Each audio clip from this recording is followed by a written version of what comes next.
Hey, sixth grade, this is Mr. James. This is a short week for us, so this will just be a short lesson. It's going to be lesson 13, Learning to Stand Alone. Our memory verse this week is going to be from 1 Corinthians 15:58, which says, "Therefore, my dear brothers and sisters, stand firm. Let nothing move you. Always give yourselves fully to the work of the Lord, because you know that your labor in the Lord is not in vain." So again, if you see anything highlighted in this dark yellow, please write it down in your notes, as that will be what you submit for your grade. As we get started, we're looking at God's purpose for John the Baptist.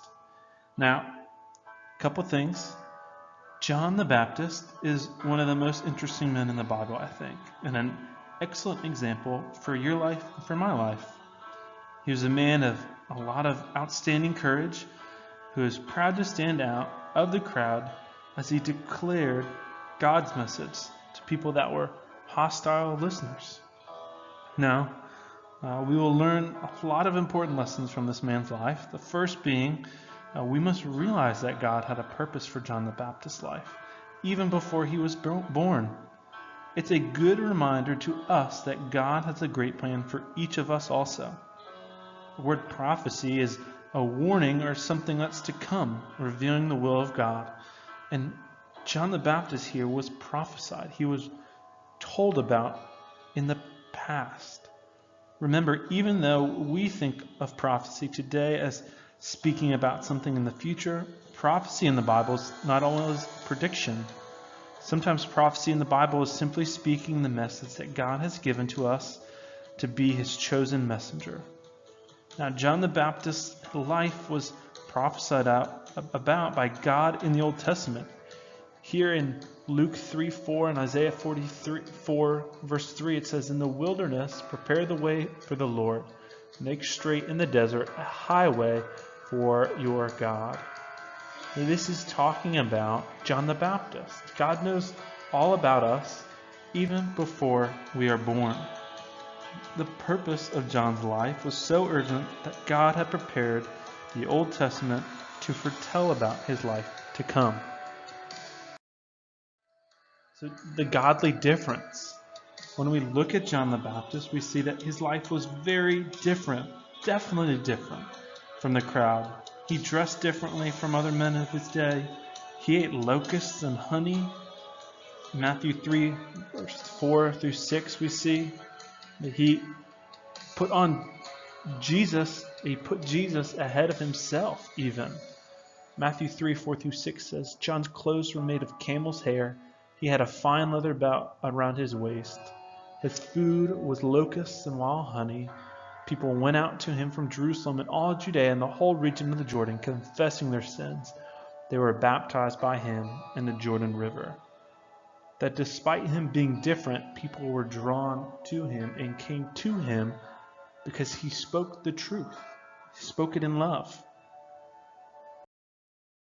So the importance of good parents even. Well, the right kind of parents teach us the right things that will help us to grow and do what is right. I'm going to read Luke 1, 5 through 7. So if you could just pull that up, Luke 1, 5 through 7. It says, "In the time of King Herod, king of Judah, there was a priest named Zachariah who belonged to the priestly division of Abijah. His wife Elizabeth was also a descendant of Aaron. Both of them were righteous in the sight of God, observing all the Lord's commands and decrees blamelessly. But they were childless because Elizabeth was not able to conceive, and they were both very old." So these are John the Baptist's parents. They were obedient to God, and through his parents, through God using his parents, John the Baptist grew up to be this man, to honor God and to bring glory. They were both righteous in the sight of God and observed all of the Lord's commands and regulations blamelessly. God was going to bless them and give them a son even though they were old.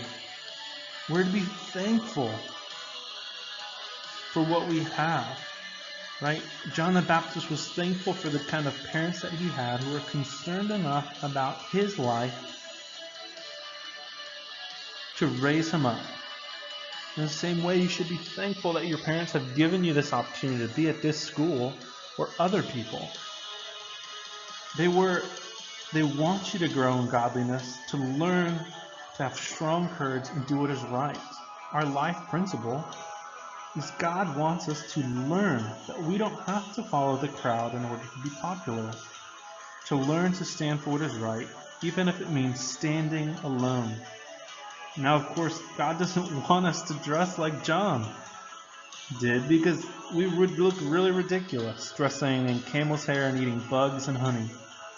But he does want us to look right and act right. He wants people to know that because we are Christians, we are different from this world.